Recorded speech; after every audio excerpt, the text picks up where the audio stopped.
Akibat konflik berkepanjangan, generasi milenial Aceh saat itu tumbuh dalam keterbatasan. Beberapa daerah tertentu banyak sekolah ditutup, akses pendidikannya terputus, dan banyak yang kehilangan masa depan dalam dunia pendidikan. Kala itu, sekolah-sekolah sering menjadi markas pihak bertikai. Dalam kondisi konflik, lahirlah generasi yang terpaksa bertahan tanpa dukungan pendidikan yang layak. Itulah generasi milenial Aceh. Tidak sedikit orang-orang cerdas Aceh waktu itu memilih merantau, membawa harapan untuk masa depan mereka keluar daerah. Brand-brand. Aceh kehilangan potensi besar yang seharusnya bisa membangun masa depan yang lebih baik. Tahun 2005, terjadi perdamaian MOU Helsinki. Beda nasib generasi milenial dengan generasi Z.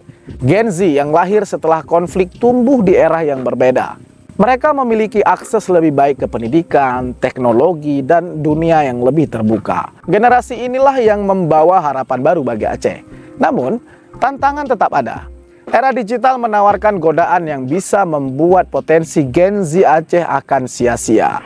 Budaya flexing di media sosial, kecanduan game tanpa arah, atau aktivitas negatif lainnya bisa menjadi jebakan untuk Gen Z.